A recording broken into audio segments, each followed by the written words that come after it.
Howdy folks, and welcome back to my World of Tanks replays with the mighty Jingles. Today we're in the garage for the long-awaited garage review of the IS-3 Russian Tier 8 heavy tank. This is probably the most requested garage review of any tank that I own, and I'm very happy to do it because it's another fantastic tank. So we'll move straight on to stats, get started, and then we'll move on to the replays. 1500 hit points. It has a very respectable chunk of health. I think it's second only to the Tiger II, which has 1600. So, you know, this thing can take a beating.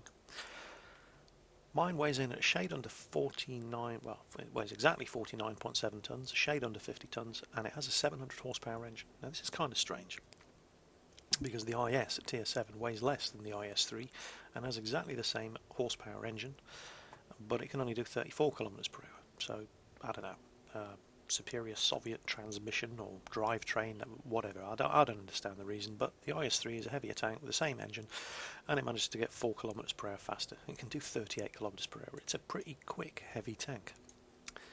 That continues with the traverse speed, 30 degrees per second. I mean, it's not spectacularly fast, but this is a heavy tank, and it can turn around pretty well.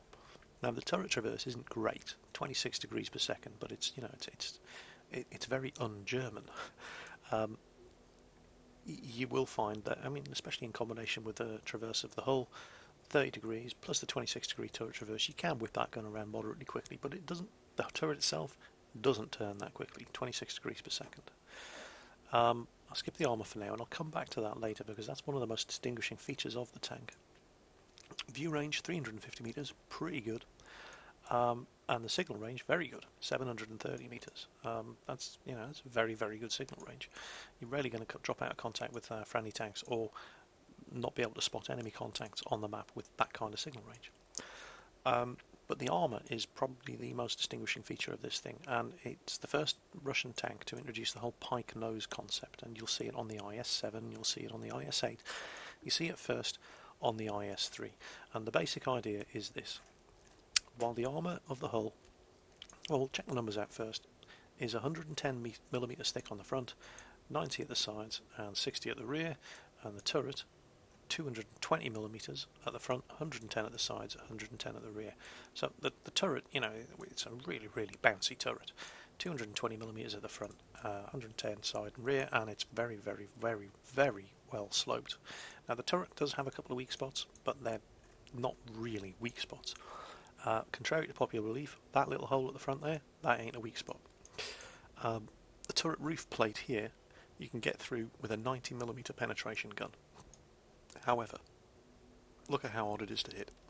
Right, and anything that hits that, unless you're shooting down at the top of an IS-3, in which case that is definitely the place to shoot, you're just going to bounce off that. You need to be very, very lucky to penetrate that from the front.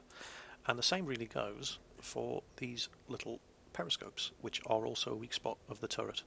They're kind of easier to hit from the side. You can see there and there, where the actual mounting of the periscope itself becomes easier to hit, but from the front, well, it's going to be hard to hit those things, especially if the IS-3 driver has any kind of sense whatsoever, and he wiggles his turret from side to side and just moves backwards and forwards a little bit just to make it easy, you know, easier for you to miss these things. But the hull armour and this pike nose is what makes the IS-3 and the Russian heavy tanks that come after it special, because traditionally what happens if you're popping your nose around a corner to shoot at somebody is you angle your armour.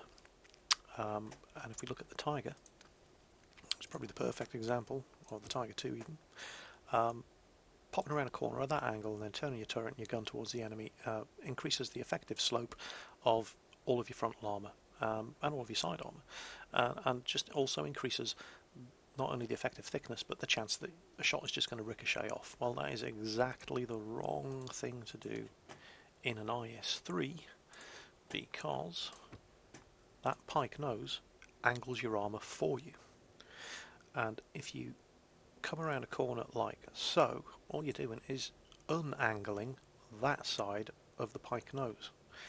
You further increase the angle this side and make it a smaller target and more likely to bounce and increase the thickness, but you decrease the effective thickness of this side, and that's a bad thing. The correct way to present the front of the IS-3 to an enemy gun, and it's totally counterintuitive, is like that, head on, because this then becomes sloped, and that then becomes sloped. The pike nose of the IS-3 has built-in angling. Now, it's a bit of a double-edged sword, because while your lower glacis is a very, very small target, and it is at a very steep angle, when you're presenting your nose like this to get the most benefit from the pike, you're presenting a completely flat angled lower frontal plate, and the only slope on it is the actual, built-in slope. There's no effective extra slope, so you have to make the choice of whether you're going to angle the hole to increase the chance that your lower plate won't be penetrated, or point your hole straight on to maximise the angling and slope presented by the pike nose for the upper glacis. And that kind of choice all really comes down to how far away the enemy tank is. Now, if he's closer than 50 metres, you probably want to straighten out, because the closer you get to the front of the IS-3, the steeper the angle you have to shoot down to hit that glacis. So closer than 50 metres, you probably want to straighten out to maximise the protection offered by the pike nose. Further than 50 metres and less than 100 metres, he's probably at the optimal range to hit the lower glacis. So you probably want to angle. More than 100 metres, he probably isn't going to have the accuracy to hit, because it's going to be an even smaller target at that range, the lower glacis. And so again, you're going to want to straighten the hull out to get the maximum protection from this pike nose. So it becomes a how far away is he game when trying to decide how to angle the armour or not angle the armour of the IS-3. Now that comes with a couple of provisions. Now, if you look at the top, you see how you've got a nice sloped angle there, and then suddenly it starts to straighten out. So, if you're not going to shoot at the lower glacis of an IS-3, and he is presenting a nice flat angle at you, I mean, if he's turned like that, then by all means shoot at this side here. If he's turned like that, then yeah, shoot at this side here. But if he's pointing straight at you, this is where you want to shoot. And the same on that side. Because the angle of the cheek, if you like, of the pike nose here is flatter than the broad face of the pike nose. But what you must be careful is that you never ever want to shoot at an IS-3 there, or from the rear, there, or there. And the reason for that is because this, at the side, this 90mm at the side is spaced armour. And there ain't anything on the other side of that other than more armour. And from the front, that is a no-hit box. You'll penetrate that, and you'll do 0 damage. Same there, and same there. So those are do not shoot at areas on the IS-3, because you penetrate them, you won't do a bit of damage. So bear that in mind. Speaking of the sides, the ideal spot to shoot an IS-3 from the side is right. See this armour plate here? This is spaced armour. Right underneath that. So this bit here is where you want to be shooting, because there's a good chance you might do some ammo rack damage, and that can be penetrated with, I think, either 90 or 110mm of penetration firepower. There's hardly any armour to speak of there whatsoever. Up here, it says 90mm on the sides, but that's spaced. So the IS-3 from the side loves to eat shells by going through the spaced armour here on the side, penetrate the spaced armour, and then get stopped by the 90mm of armour on the other side of the spaced armour, or just the tracks eating shells. But if you can get a shot underneath the armour, just there, that is a lovely, lovely spot to hit an IS-3. And from the rear, well, anywhere you like basically, except for there and there. So that's the armour, but let's move on to the gun. Now, in fact, we'll look at the research tree. Not that many guns to choose from. I mean, there are 4 guns to choose from on the IS-3, but let's go back to the IS, and I'll show you what I'm talking about. Here we go. So, the D25T gun on the IS, which you will have to research to get to the IS-3, is also used on the IS-3. So that gun will be available. The D25T gun, you really should research this on the IS before you go to the IS-3, and here's why. When you get to the IS-3, you have to go through that gun which you can unlock on the IS if you have any sense, to get to the moneymaker here, the BL9. That's the one we're talking about. The D25T is the stock gun. You have to go through it to get to the IS-3 from the IS, and it's the gun that you'll be using as stock on the IS-3 unless you have also researched the D10T or the D25T. And this is why I say please research the D25T on the IS, because it's a good gun on the IS and you're going to want it on the IS-3 anyway, because that's the gun you're going to be using to grind out the 44,000 XP you need for the BL9. And it ain't a terrible gun. It's 175 penetration, the rate of fire is slow, as is all of the Russian 122mm guns. It's 390 damage, horribly inaccurate, but you know, you're going to have to get used to this. Russian heavy tank guns are not incredibly accurate until you get up to the tier 9 and 10 heavy tanks, and they have horrific aiming time. But the D10T, well, it depends whether or not you want to go for rate of fire or derp. The D10T is in most respects pretty much the same as the D25T, except it fires a lot faster and it doesn't do as much damage. It's slightly more accurate as well. If you go for the D25T, you're doing nearly 400 average damage, and most of the other stats are pretty much the same as the D10T. So it's just, what do you prefer, rate of fire or monster damage? But either of those two guns are fine to grind out the XP that you need for this thing, the BL9.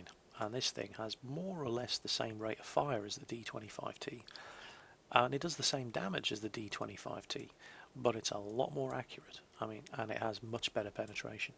So it's 4.51 rate of fire, which is slow. I mean, it's over 10 seconds for a reload. The penetration, on the other hand, is 225. The previous gun, 175. So that's much better penetration. 390 average damage, better than the D10T by far. Same amount of average damage as the D25T. But it has them both beat for accuracy, and now it's still terrible accuracy, 0.4. You won't be sniping with this thing. You can, but I wouldn't recommend it. But it's much more accurate than the other two guns. It does have a very, very slow aiming time. So the low accuracy and the slow aiming time really rule this thing out as a sniper weapon, but that's not what it's for. The BL9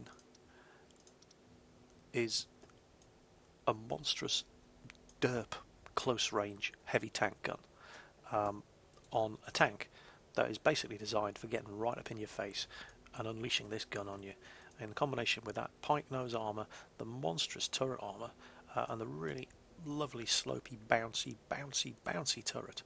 And that gun, this tank, is for getting in people's faces and really messing their day up, and that's what it really excels at doing.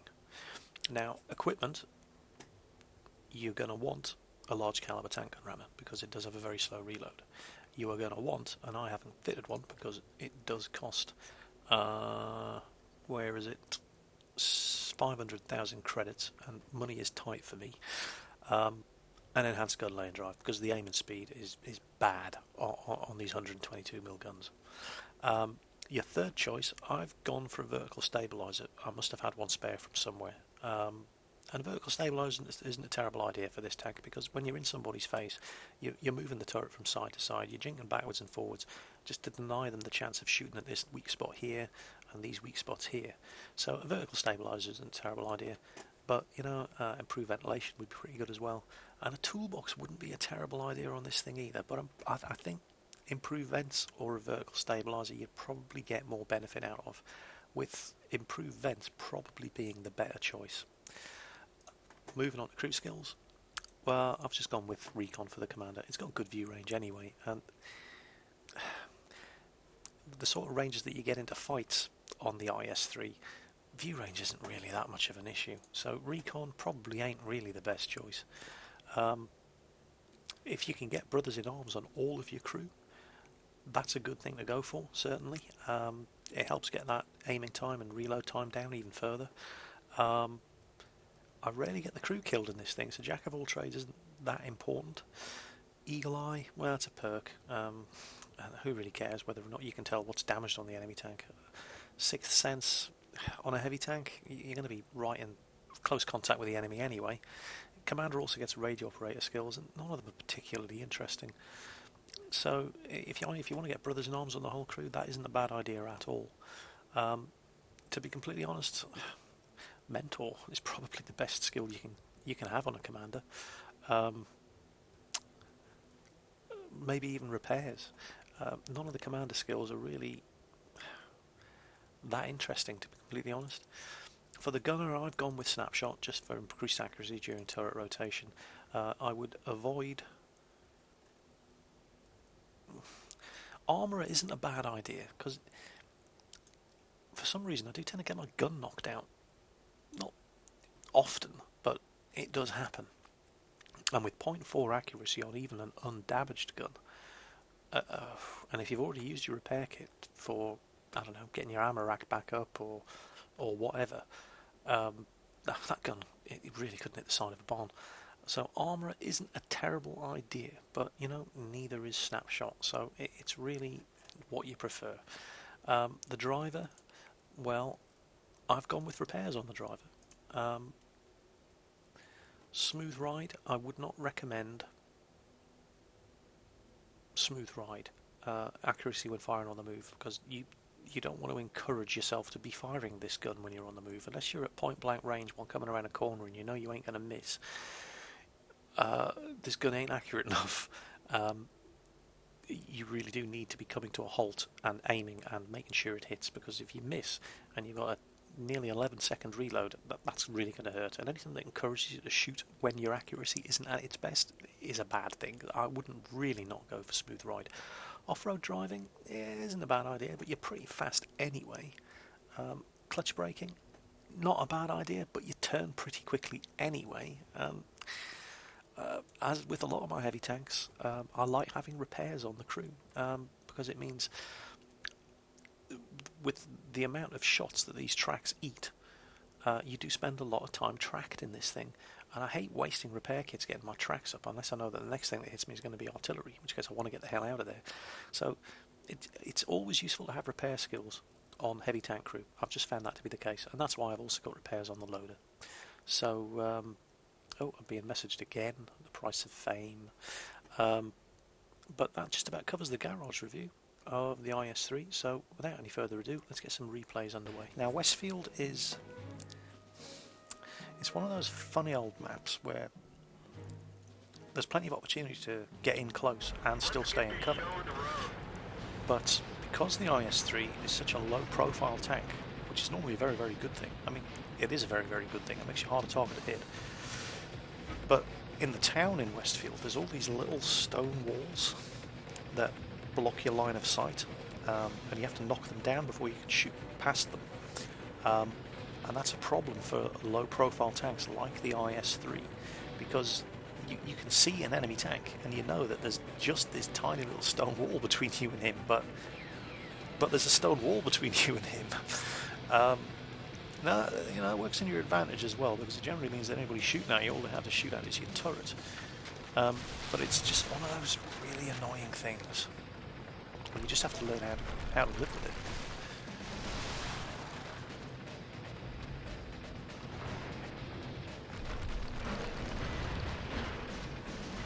Okay, I really shouldn't be out here. But here we go, using the BL-10 as a sniper. And all we managed to do was track a T-54, and now I'm starting to get shot at by an M48A1, amongst other things. However, I've taken multiple hits here. And multiple bounces. Now, I don't know if I hit that M48. I suspect I did, but let's see. Right. So, at least 3 hits taken there. 1 on the gun mantle, bounced right off. 2 on the gun mantle, bounced right off. And that one, and again, that was from the M48 with its very, very high penetration tier 10 gun, firing APCR shells. And the one place it was able to penetrate, well, I don't know, it may have been able to penetrate had it hit me elsewhere, but it did hit at exactly the right place to guarantee penetration on the pike nose of an IS-3. Because I mean, look at my angle, and that's exactly where he hits me. Right on the flattened side of the pike nose that's angled away from him, and therefore easier to penetrate. So, and I'm in a bad spot here. I really shouldn't be here. Far too many light tanks, and I've been spotted, and I need to get into cover because next thing I know, I'm going to get shot at by all that artillery. And we're pretty much all backing off here now that we've lost a T-54 for the price of an AMX 1390.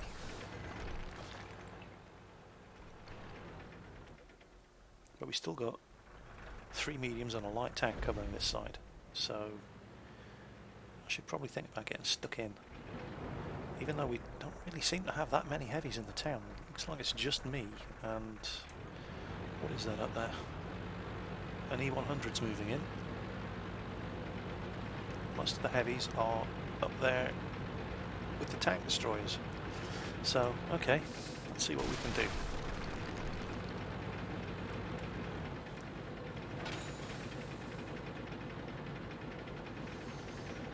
So there's an IS-4 all the way over there. Ooh, now here we go. Good hit.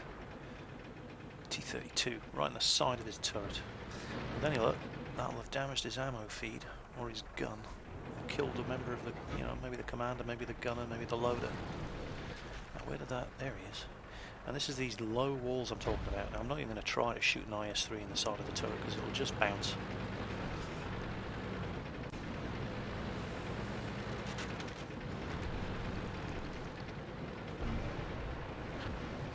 And you can see it's these bloody low walls. They're just such a pain in the ass. Ah, we could have had him. However, works both ways. That T-32 was unable to hit me because most of my hull was covered up by that wall.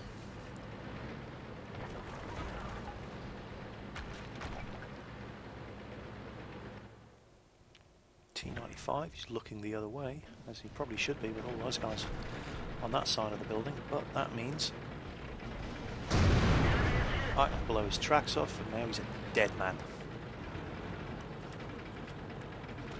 T-95 has 4 sets of tracks, and it takes forever to get the tracks back up once they're down, unless you use a repair kit. But at that point, that T-95 driver had using the repair kit would just have been a waste of 3,000 credits. Okay, so what we've got behind us, T-54, he's miles away. Let's go and chase this IS-4 down. Now I'm not going to waste a shot at the front of an IS-4's turret, but I will pump a shot. Missed, hit his turret anyway. Alright, let's close in and help that lurver.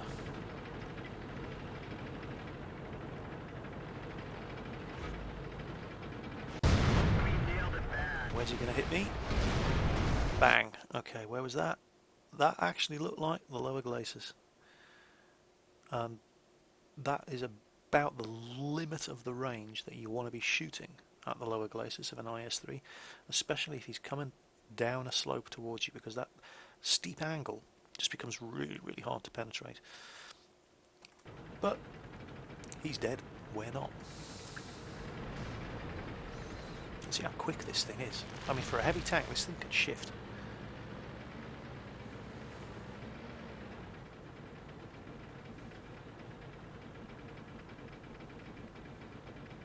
And our GW Panther just killed our T-54.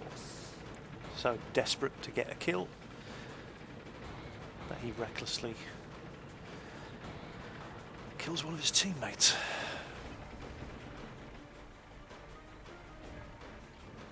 Although, to be fair, our artillery did do well in this game.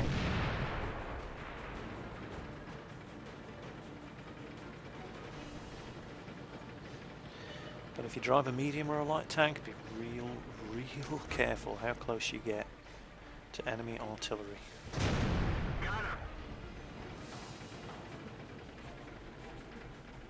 It's just one of the things. In a random game, you cannot count on friendly artillery being smart enough to not risk firing when you're close to an enemy tank.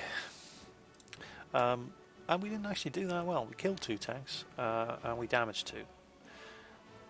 But It's received 4, only 2 of which actually did any damage. 2 good bounces. And of the 10 shots that we fired, 7 hit the target.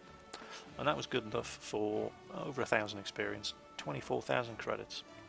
Well, the experience. We're in a tier 10 game, and everybody that we hit,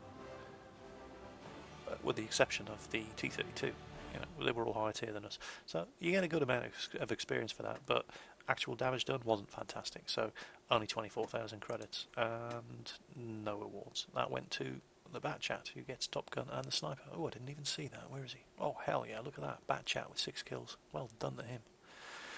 But, yeah, we can still do better than that. So, let's have another replay. So, my third game of the day, I ended up platooning with my good friend, Donotti, from the clan.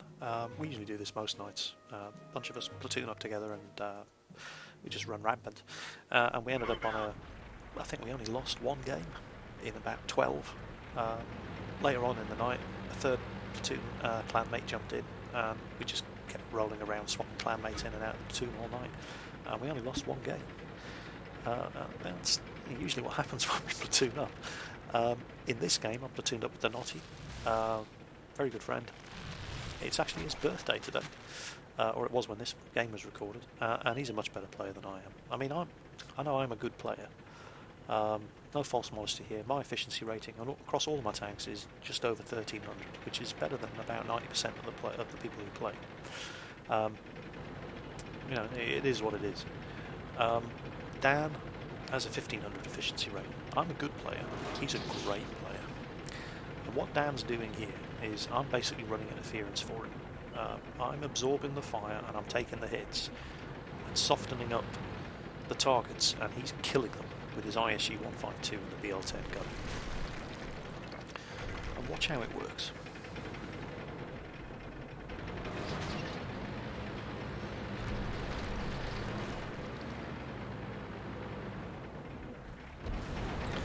Oh, here comes Artie.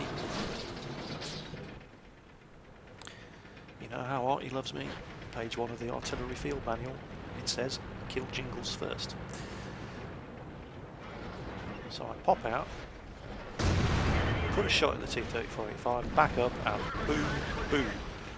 2 hits from Artie. Now, Dan knows there's only 2 Artie. He knows they've just fired, and I'm telling him on TeamSpeak that was 2 Artie hits. So he knows he's now safe to go around the corner, kill the KV-1S, and then he can back up, and he's quite safe from return fire from artillery. In the meantime, my tracks have come back up, and I get a good hit. Well, I don't actually. All I do is manage to track the KV-1S, pins him in place, Dan finishes him off. And then I was going to go around and get that M6, then we spot this bigger threat behind us. Now watch this dumbass. One for me. And Dan finishes him off. Okay, I'm gonna go. I'm trying to get down this road. I know there's a 4502 down there, and I'm willing to accept a flank shot from this IS-3. Unfortunately, I mean I get it, but he hits my ammo rack, so I use my repair kit. 4502 misses. Waiting to reload. I know I'm pretty safe from the IS-3 on my flank here, but I'm not paying attention to what's going on around that corner. I'll take a hit. I'm not sure from what. Dan zips around the corner and he's trying to get around that corner, but he gets tracked before he can complete the turn, so he repairs. And they see that BL-10 pointing at him, and they go running for cover.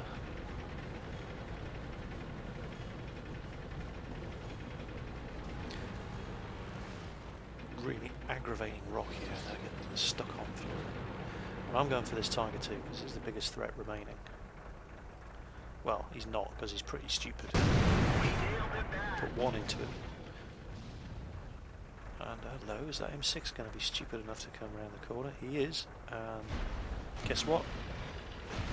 Dan kills him as well, which means I'm reloaded and I can put my next shot into this Tiger 2, who's still sitting in the same spot. But Dan has scented blood in the water.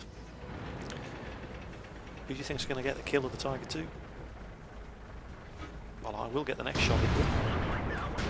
And then Dan steals that kill as well. He's up to 5 kills now. I haven't killed anybody. I've damaged a whole bunch, but I haven't killed anybody. But, you know, that's alright. So this 4502 and IS-3 have lived for far too long. Now I do get a bit unlucky at this point. You'll see what I mean.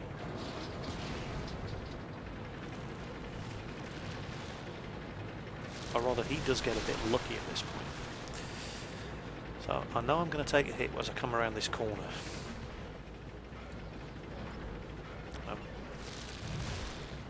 They took out our gun. Seriously? Where did he hit me? You know, I don't think he even hit the hull of the tank at all. He just hit the gun and managed to knock the gun out. And I would have been able to one-shot kill him otherwise. But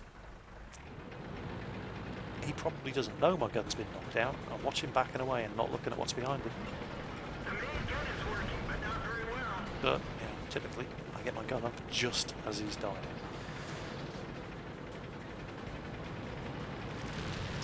And unfortunately, I've used a repair kit to repair my ammo rack, because you do have over a 10-second reload on this thing.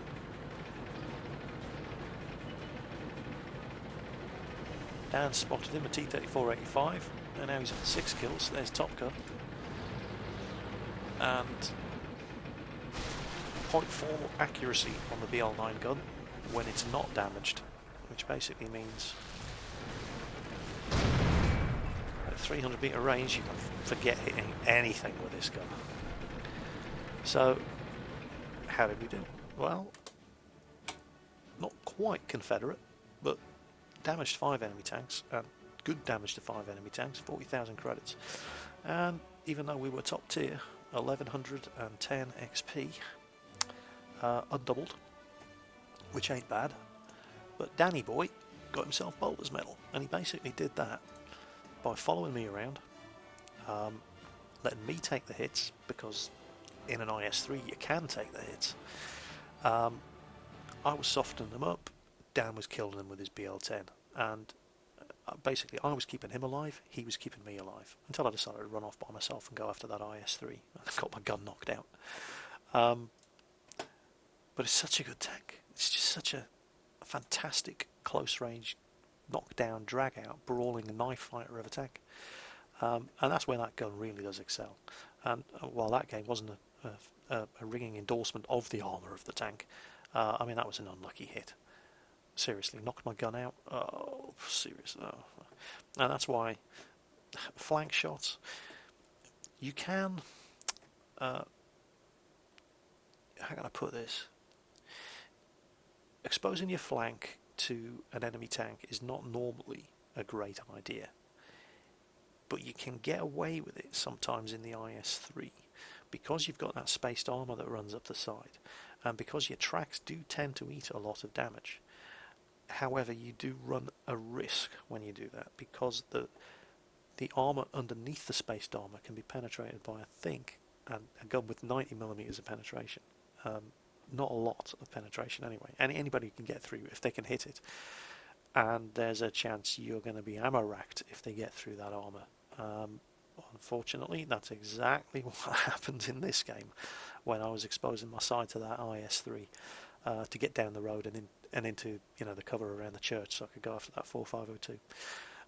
So, you know, worst possible thing that could happen is what happened. I mean, I took the chance, it didn't pay off. But, you know, we won.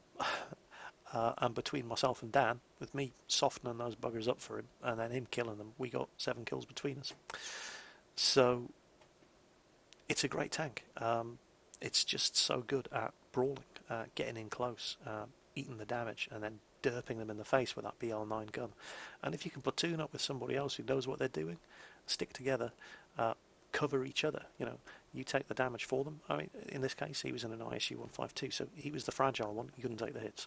So I was the one taking the hits, and then he was running out and blowing away what I'd softened up for him. And it worked incredibly well. It's a great brawling tank. And, I mean, it's an improvement over the IS in almost every category. I don't know anybody who got their hands on the IS-3 and regretted it. it's a great machine, and it's one of those. I don't think I'm ever going to get rid of it. It's like the polar opposite of the Tiger 2. The Tiger 2 loves shooting at things at long range. The IS-3 loves getting stuck in and really messing your day up. So that was the IS-3. Finally got around to doing a garage review of it. The Russian Tier 8 heavy tank. I hope you enjoyed the replays, and I hope you learned a thing or two, certainly about the armour profile and the pike nose. And who knows, maybe you'll end up being a better player in it than I am.